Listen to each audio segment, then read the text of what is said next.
आज over drive में आपका स्वागत है। मैं हूं कुमार संजय। आज हम आपको दिखाएंगे नई टीवीएस जुपिटर 110 की टेस्ट राइड, रॉयल एनफील्ड की रोडस्टर बाइक गोरिल्ला 450 का रिव्यू, कार के इंजन को कैसे रखे ख्याल, और हमारे ऑटो एक्सपर्ट टूटू धवन बताएंगे टाटा की नेक्सॉन, मारुति के ब्रेजा और किया की सोनेट, इन तीनों में से कौन सी कार लेनी चाहिए। वैसे तो तीनों गाड़ियां बहुत बढ़िया हैं, there is no doubt about it, but scooter segment में अपनी पकड़ को मजबूत करने के लिए टीवीएस मोटर्स ने जुपिटर 110 का नया अवतार लेकर आई है और कंपनी का कहना है कि इसमें सब कुछ ज़्यादा है, चाहे वो पावर हो, फीचर्स हो या फिर स्पेस। तो इस स्कूटर में कौन कौन से नए फीचर्स मिलते हैं, क्या पावर मिलता है, सब कुछ जानने के लिए चलिए मेरे साथ इसकी टेस्ट राइड पर।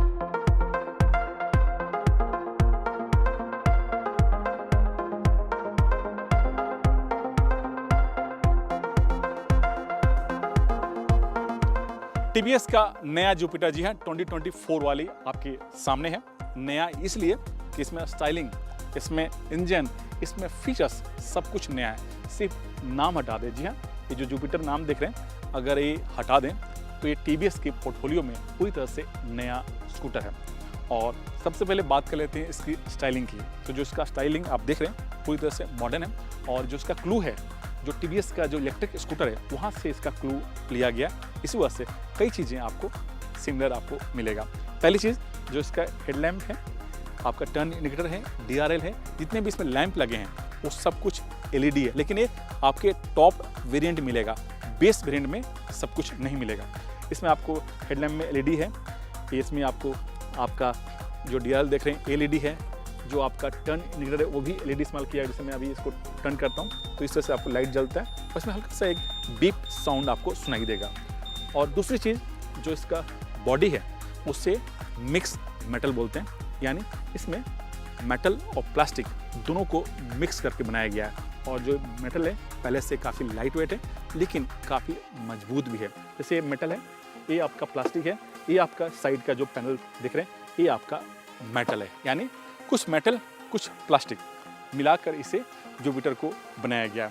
इसके जो टायर का साइज है, चाहे वो फ्रंट हो रियर, दोनों के टायर का साइज है 12 इंच। और इसमें एक नया जो खास चीज़ दिया गया है वो है, आप गौर से देखिए, ये जो आप देख रहे हैं वो है पेडल डिस्क ब्रेक। पहली बार इस जुपिटर 110 में दिया गया है और जो इसका डायमेंशन है वो है 220 mm। दूसरी चीज़ जो इसका डिज़ाइन है उससे स्लिम सोफा रखा गया और जो इसका सीट आप देख रहे हैं वो पहले से कंफर्टेबल है और थोड़ा सा इसे नैरो रखा गया है। और इसी वजह से इसमें राइडर और पिलियन दो लोग आराम से बैठकर सफ़र कर सकते हैं। जो इसका ग्रैब रेल है वो भी काफ़ी खूबसूरत है, डिज़ाइन वही है लेकिन इसे ब्लैक थीम दिया गया और इसे मैच करते हुए यहाँ पर एक ब्लैक ग्लोसी पैनल दिया गया और ठीक यहाँ पर आपका टेल लैम्प और आपका टर्न इंडिकेटर इनकॉर्पोरेट किया गया है। तो वे है इसकी स्टाइलिंग। और एक चीज़ आप गौर करेंगे, अगर आप टीवीएस जुपिटर 125 आपने देखा है, चलाया है, तो उसके कई सारे फीचर्स इसमें आपको इनकॉर्पोरेट किए गए जो पहले 110 में नहीं हुआ करता था।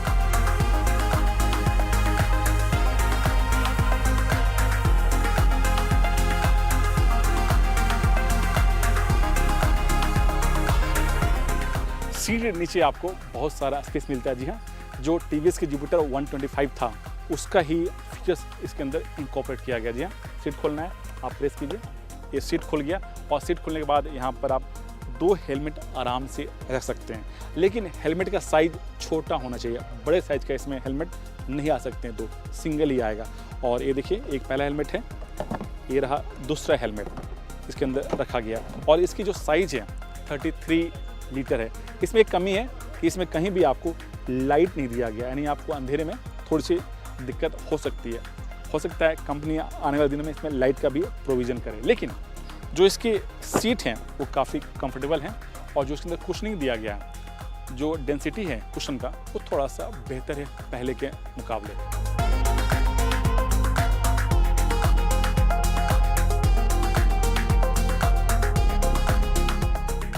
जुपिटर 110 में आपको नया इंजन दिया गया, जहाँ इस इंजन की जो कैपेसिटी है 110 सीसी पावर आउटपुट, वो है आपका 8 bhp और इसमें कुछ नए फीचर्स इंकॉर्पोरेट किए गए। वो है पहला इंटेलिजेंट स्टार्ट स्टॉप, दूसरा है स्टार्टर मोटर, वो इंजन के अंदर ही इंकॉर्पोरेट किया गया, और तीसरा असिस्ट गो फीचर्स दिया गया है। जो असिस्ट गो एक नया टर्म से, नया फीचर से होता क्या है तो बताऊं। जो असिस्ट गो है, जो स्टार्टर मोटर है वो इंजन को स्टार्ट तो करता ही है, बैटरी को चार्ज तो करता ही है, साथ ही ज़रूरत पड़ने पर वो एक्स्ट्रा टॉर्क जनरेट करता है, यानी इंजन को थोड़ा सा पुश करता है, और जो उसका टॉर्क है 0.6 न्यूटन मीटर, और इसी वजह से कंपनी इसे मॉडर्न इंजन कहती है।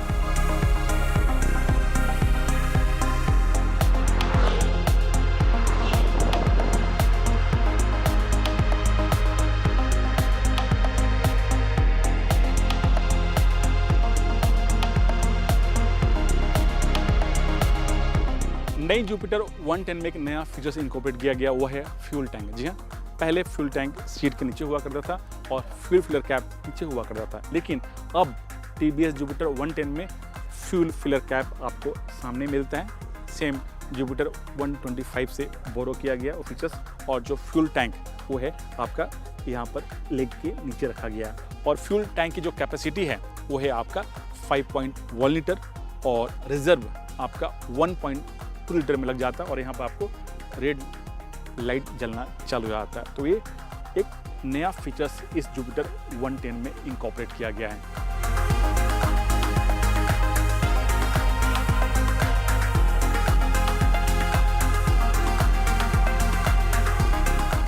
इस जुपिटर 110 में एक नया फीचर्स ऐड ऑन किया गया, वो है आपका डिजिटल इंस्ट्रूमेंट क्लस्टर है, और इसमें आपका ब्लूटूथ कनेक्टिविटी दिया गया है। अपने फ़ोन को आप ब्लूटूथ के सहारे कनेक्ट कर सकते हैं, और दूसरी चीज़ वॉइस असिस्ट फीचर्स दिया गया, यानी आप वॉइस कमांड के सहारे कई सारे फीचर्स को आप ऑपरेट भी कर सकते हैं। इसमें एक और ख़ास फीचर्स है, इसमें हैजर्ड लाइट्स बटन दिया गया है, लेकिन टर्न इंडिकेटर के अंदर ही आपको इंकॉर्पोरेट किया गया है। जैसे आप लेफ्ट करेंगे तो लेफ्ट जलेगा, राइट करेंगे तो राइट जलेगा, और जैसे ही आप इसको लॉन्ग प्रेस करते हैं तो आपका हैजर्ड लाइट्स आपका ऑन हो जाएगा और ब्लिंक होना चालू हो जाएगा। बंद करना है, प्रेस कीजिए, बंद हो जाता है।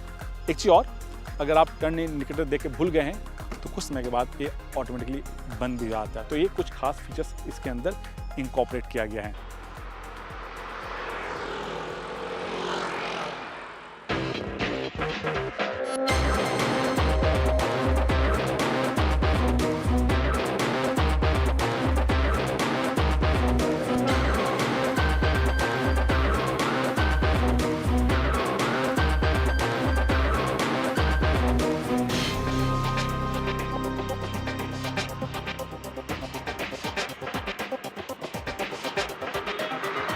जुपिटर 110 का जो हैंडलिंग है वो काफ़ी स्मूथ है, और ये निम्बल चलती है, और ये काफ़ी लाइट वेट है। आप जितना थ्रोटल खोलें इतना स्मूथ भागती है, और जो इसकी टॉप स्पीड है वो है 85, लेकिन हो सकता है आपको 80 भी मिल सकता है। डिपेंड करता है कि आपका वेट कितना है और कितने लोग बैठ कर इस पर सफ़र कर रहे हैं।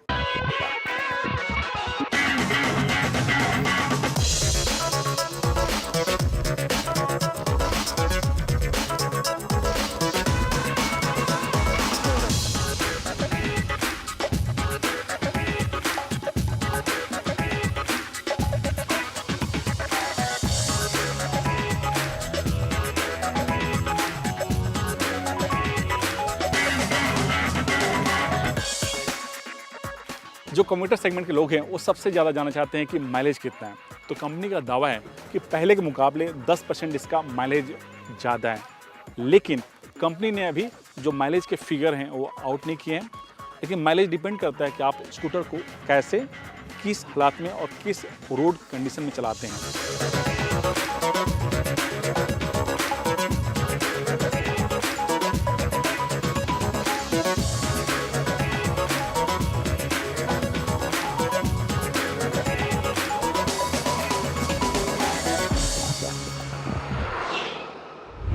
नई जुपिटर 110 में नाम को छोड़ दें तो सब कुछ नया और कीमत पहले की तरह। अब देखना होगा कि नई जुपिटर एक्टिवा का मार्केट शेयर कितना खाती है। समय हो गया छोटे से ब्रेक का। ब्रेक के बाद हम आपको दिखाएंगे रॉयल एनफील्ड की रोडस्टर बाइक गोरिल्ला 450 का रिव्यू। तो बने रहिए CNBC आवाज़ के साथ।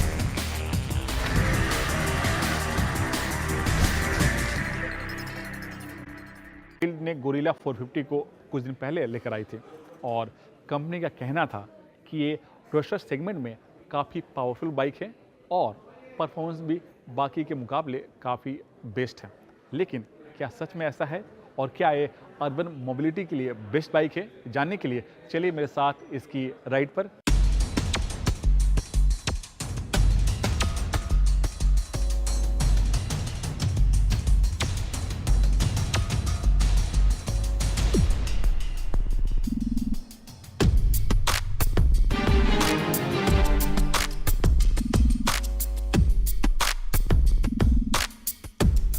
इन दिनों टू व्हीलर इंडस्ट्री में जो सेगमेंट धूम मचा रही है वो है रोडस्टर सेगमेंट और इस सेगमेंट में रॉयल एनफील्ड थोड़ी सी पीछे थी और इसी को ध्यान में रख करके कंपनी लेकर आई है गोरिल्ला 450।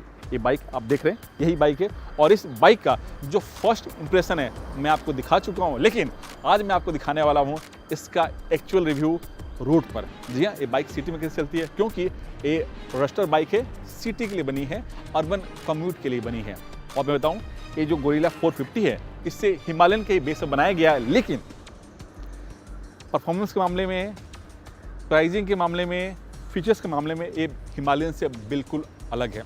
कीमत की बात करें तो गोरिल्ला 450 की जो एक शोरूम कीमत है 2,39,000 शुरू होती है और जो इसकी टॉप ब्रांड उसकी कीमत है 2,54,000 रुपया। यानी कीमत के मामले में जो हिमालयन 450 है उससे करीब 50,000 रुपये ये सस्ती है। लुक और स्टाइल की बात करें तो गोरिल्ला जो 450 है जरूर हिमालयन के बेस से बनी है, लेकिन ये बाइक हिमालयन से बिल्कुल अलग है क्योंकि इसे अर्बन मोबिलिटी को ध्यान में रखकर डिज़ाइन किया गया है। सिटी में राइड करने के लिए आपको ध्यान में रखकर डिज़ाइन किया गया है और ये हिमालयन के मुकाबले लाइटर है, शॉर्टर है और खूबसूरत भी है। और दूसरी चीज़ बताऊँ कि आप इसे जब सिटी में चलाएँगे तो आप थोड़ा सा इसे फन भी कर सकते हैं। रोडस्टर होने के नाते इसे क्लासिक स्टाइल में डिज़ाइन किया गया और यही रॉयल एनफील्ड की खूबसूरती भी है और यही एक उसकी यूएसपी भी है। मैं बताऊं, जो इसका हेडलैम्प है ये राउंड शेप में दिया गया है और इसका जो टेकोमीटर है वो भी आपका राउंड शेप में है। दूसरी चीज़, इसमें जितने भी लाइट लगे हैं, चाहे हेडलैम्प हो, आपका टर्न इंडिकेटर हो, चाहे आपका टेल लैम्प हो, सब में आपको एलईडी का इस्तेमाल किया गया है। जो फ्रंट फोक देख रहे हैं इसका जो डायमीटर है, डायमेंशन है वो है 43 mm का और इसमें नॉर्मल फोक लगा गया है, जबकि जो हिमालयन है उसमें आपको यूएसडी फोक मिलता है। दूसरी चीज़, हिमालयन के मुकाबले जो इसका फ्रंट का टायर का साइज है थोड़ा सा छोटा है क्योंकि इसमें 17 इंच का टायर लिया गया है और जो टायर का पैटर्न देख रहे हैं ये नोबी स्टाइल में है, यानी इसे थोड़ा सा आप सेमी ऑफ रोड या सिटी में थोड़ा सा खराब रास्ते में इसे आसानी से चला सकते हैं। तीसरी चीज़, जो इसका डिस्क ब्रेक देख रहे हैं इसका जो डायमीटर है 310 mm का है, यानी जो हिमालयन से उसको थोड़ी सा छोटा रखा गया है क्योंकि साइज भी छोटा है। और जो इसका हैंडल बार आप देखेंगे तो इस बाइक की जो वेट है उसके हिसाब से थोड़ा सा वाइडर रखा गया है ताकि आप इस सिटी में आसानी से मूव कर सकें। जो आप फ्यूल टैंक देख रहे हैं ये काफ़ी खूबसूरत है और जो इसका टैंक का साइज है वो है 11 लीटर। और आप एक चीज़ और गौर करेंगे, जो फिलर कैप है वो सेंटर से हटा करके साइड में रखा गया और ये सेम स्टाइल आपको ट्रायम्फ या जो इंडियन बाइक है अमेरिकन की, यूएसए की, उसकी ही स्टाइलिंग में इसे डिज़ाइन किया गया है। और जो इसका की का स्टाइलिंग है आप यहाँ पर रखा गया है। सीट आराम से 2 लोग बैठ सकते हैं, राइडर और पिलियन। और यहाँ पर इसका ग्रैब रेल ये काफ़ी खूबसूरत है, मेटल के बना हुआ है। एक चीज़ इसमें मिसिंग है, जो पीछे जो बैकरेस्ट है वो यहाँ पर नहीं दिया गया है, वो शायद कंपनी को इसमें देना चाहिए या फिर हो सकता है कंपनी इसमें एक्सेसरीज के तौर पर आपको दे। और जो इसका फुट पैक्स है उसको भी आपको जो राइडर है उसको ध्यान में रख करके डिज़ाइन किया गया है। और एक चीज़ बताऊँ आपको कि जो इसका सीट का हाइट है वो है 780 mm और इसी वजह से आप छोटे हाइट के लोग भी इस बाइक को आसानी से चला सकते हैं।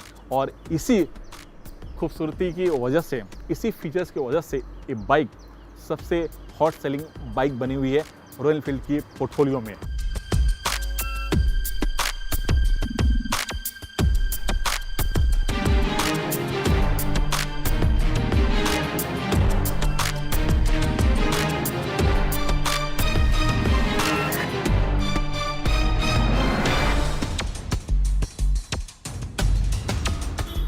गोरिल्ला 450 जरूर हिमालयन के बेस से बनी है, लेकिन जो इसका स्ट्रक्चर है बिल्कुल हिमालयन से अलग है। और इसके पीछे वजह है कि जो इसका व्हील बेस का साइज है वो हिमालयन से थोड़ा सा छोटा रखा गया और इसका साइज है 1440 mm। और इसके पीछे वजह है कि जो इसका स्विंग आर्म है उसका डिज़ाइन बिल्कुल अलग है और ये थोड़ा सा छोटा रखा गया है। लेकिन जो इसका सस्पेंशन है वही सेम हिमालयन स्टाइल में है, लिंकेज स्टाइल में है। और जो इसका एग्जॉस्ट है उसे भी स्लिक रखा गया है, सिंपल रखा गया है और छोटा रखा गया, लेकिन इसकी फायरिंग बहुत अच्छी है।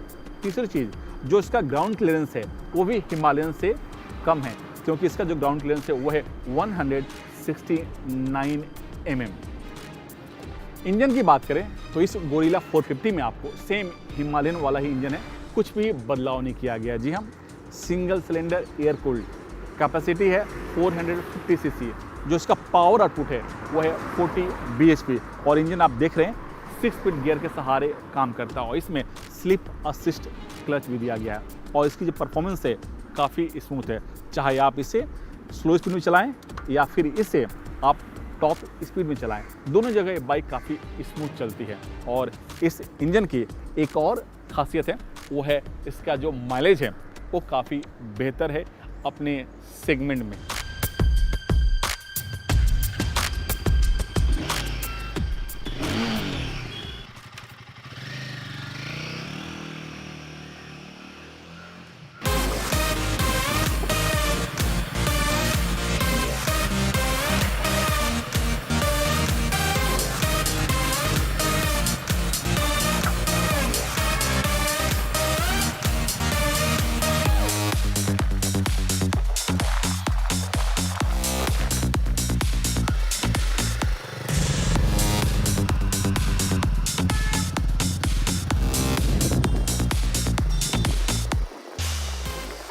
हैंडलिंग की बात करें तो गोरिल्ला 450 आप इसे सिटी में चलाएंगे तो ये निम्बल चलती है, स्मूथ चलती है और रोड को पकड़ के चलती है। दूसरी चीज़, कम से कम जगह भी आप इसे आसानी से टर्न कर सकते हैं और यही जो यूएसपी है हिमालयन से इसे अलग बनाती है।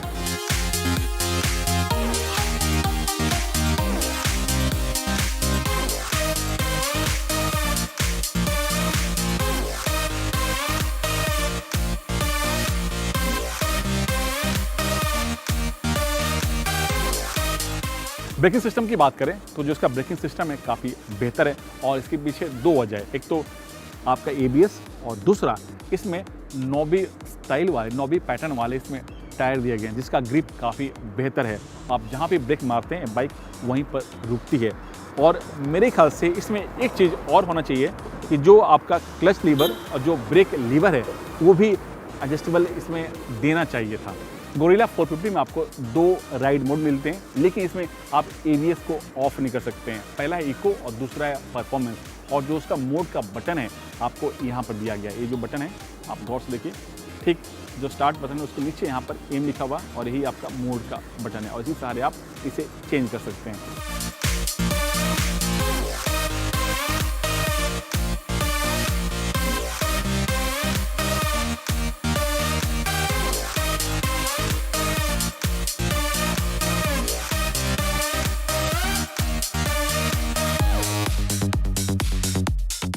गोरिल्ला 450 का सीधा मुकाबला ट्रायम्फ की जो स्पीड 440 है उससे है, हार्ली की X440 है उससे है, मैवरिक 440 उससे है। यानी इस सेगमेंट जितनी भी बाइक हैं 400 वाली उससे इस बाइक का सीधा मुकाबला है।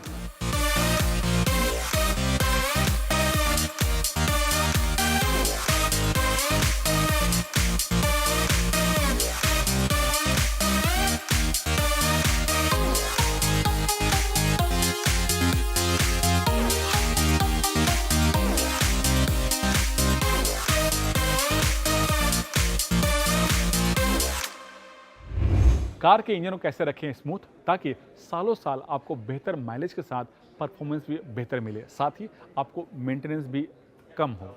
ऐसे में वो कौन से उपाय है जानने के लिए देखिए हमारा खास segment tip of the week.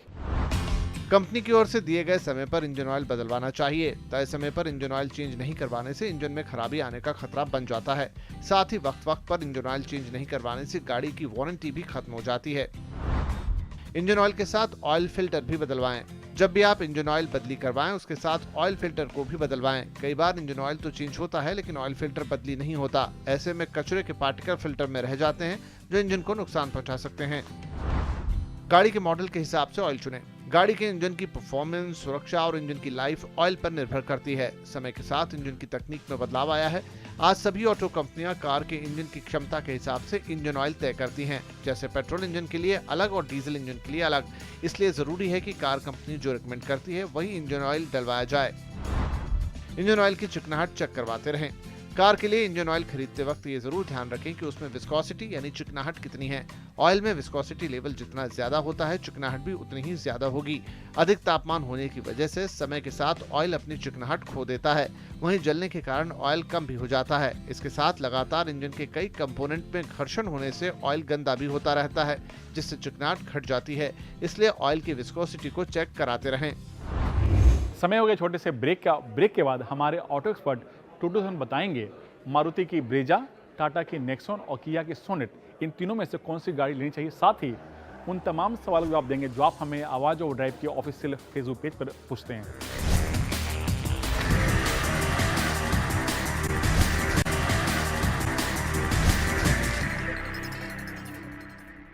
आवाज और ड्राइव में आपका फिर से स्वागत है। मैं हूं कुमार संजय। अब वक्त हो गया उन तमाम सवालों का जवाब देने का जो आप हमें आवाज और ड्राइव के ऑफिशियल फेसबुक पेज पर पूछते हैं। और जवाब देने के लिए हमेशा की तरह हमारे साथ मौजूद है हमारे ऑटो एक्सपर्ट टूटू धवन जी। टूटू जी, स्वागत है आपका सीएनबी से आवाज में। जो पहला सवाल है वो कल्पेश का है, जानना चाहते हैं कि मारुति की ब्रेजा, टाटा की नेक्सॉन और किया की सोनेट, इन तीनों में से कौन सी गाड़ी लेनी चाहिए। टूटू जी, आपकी क्या राय है। कल्पेश जी, वैसे तो तीनों गाड़ियाँ बहुत बढ़िया हैं, there is no doubt about it, but जो सोनेट है उसने सारे अच्छे फीचर्स ह्यूंडई से वेन्यू से लेके और अब इसमें डाल लिए हैं, और साथ साथ में उसके अंदर बहुत फीचर्स ऐड भी हो गए हैं। विद द रिज़ल्ट उसके अंदर सारी सेफ्टी फीचर्स, सारे आपके ब्लूटूथ फीचर्स जो अपने फ़ोन, स्मार्टफोन से कनेक्ट कर सकते हैं, everything is available. Plus 3 engine options हैं, और जो सबसे ज़्यादा पॉपुलर है 1.2 लीटर जो 83 bhp निकालता है और 18 किलोमीटर का एवरेज का दावा भी देते हैं। So that is the most popular amongst them. And from safety point of view everything, air bags और ABS and everything is now included. So ये this is become standard thing. और price उसकी शुरू होती है 8 लाख से और जाती है 15,70,000 फॉर द टॉप मॉडल। दूसरा सवाल संदीप का है, जानना चाहते हैं कि माइलेज के लिहाज से बेस्ट बाइक कौन सी है, और इनका जो सबसे बड़ा मुद्दा वो है कीमत। तो कीमत भी कम है और इनको माइलेज भी चाहिए। ऐसे में टूटी जी, आपकी क्या राय है। संदीप जी, आइडियली स्पीकिंग आपको हीरो की जो HF डीलक्स जो बाइक है विद 100 cc इंजन जो 8 bhp निकालता है, I think that is going to suit you the best. हालांकि कंपनी की तरफ से तो फ्यूल एवरेज का दावा बहुत ज़बरदस्त है, 80 किलोमीटर के लगभग, but in spite of that आपको 60 के लगभग तो डेफिनेटली आप मिल जाएंगे। Plus on top of that जो हीरो की पॉपुलैरिटी और availability of service and spare तो आपको हर गली के अंदर मिलेंगे। Price also is very very competitive. 62,000 से शुरू होती है, 70,000 तक जाती है। साथ साथ इसके अंदर आपको फैसिलिटी सेल्फ स्टार्टर की भी है, और कहीं किसी वक्त बैटरी डाउन हो भी जाए गलती से तो आपको किक की फैसिलिटी भी मिल सकती है, जो आपको धक्के नहीं मारने पड़ेंगे स्टार्ट करने के लिए। तो उम्मीद करते हैं आपके सभी सवाल जवाब मिल गए होंगे। इसी तरह आप हमें ऑटो से जुड़े तमाम सवाल हमारे आवाज़ और ड्राइव के ऑफिशियल फेसबुक पेज पर पूछते रहिए। टाइम टू से गुड बाय, लेकिन हम आपसे अगले हफ्ते फिर से मिलेंगे कुछ नए स्टोरी, कुछ नए रिव्यू के साथ। तब तक देखते रहिए सीएनबी से आवाज़। धन्यवाद, नमस्कार।